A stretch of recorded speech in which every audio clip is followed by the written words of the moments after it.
పెంచినాం, 10,000 నుంచి 12,000కి పెంచినాం.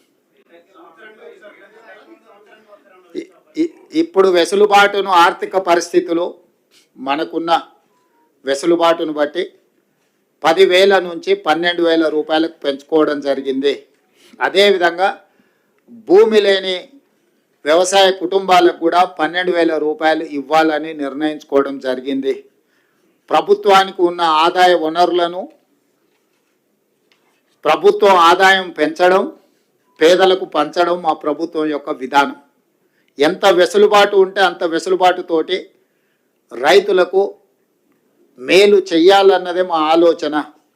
దాంట్లో భాగంగానే గత ప్రభుత్వం 10,000 రూపాయలు మాత్రమే ఇస్తే మా ప్రభుత్వం 12,000 రూపాయలను ఇవ్వడం జరిగింది.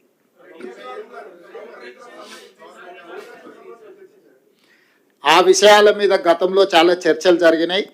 ఇప్పుడు ఎందుకు అని అంటే జనవరి 26 నుంచి అమలు చేయాలి కాబట్టి ఇప్పుడు ఉన్న సమాచారం మేరకు, అధికారుల దగ్గర, ప్రభుత్వం దగ్గర ఉన్న సమాచారం మేరకు రైతు భరోసా పథకము, రైతు ఇందిరమ్మ ఆత్మీయ భరోసా పథకాన్ని అమలు చేయాలని ఈ మంత్రివర్గం నిర్ణయం తీసుకున్నది.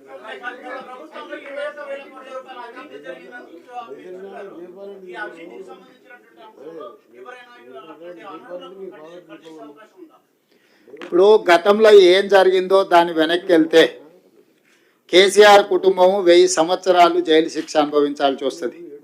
కాబట్టి వాటికంటే భవిష్యత్తులో తప్పిదాలు జరగకుండా నిజమైన రైతులకు మేలు చేయాలన్నదే మా ప్రభుత్వం యొక్క విధానము. కాబట్టి ఈరోజు ఒక మంచి నిర్ణయం ఈ మంత్రివర్గ సమావేశంలో తీసుకున్నాం. కాబట్టి మీడియా మిత్రులకు కూడా నా సూచన, అనవసరమైన అంశాలు, అనవసరమైన వివాదాలకు తావియ్యకండి. స్పష్టంగా మళ్ళీ నేను చెప్తున్నా, వ్యవసాయ యోగ్యమైన ప్రతి ఎకరాకు రైతు భరోసా వస్తుంది.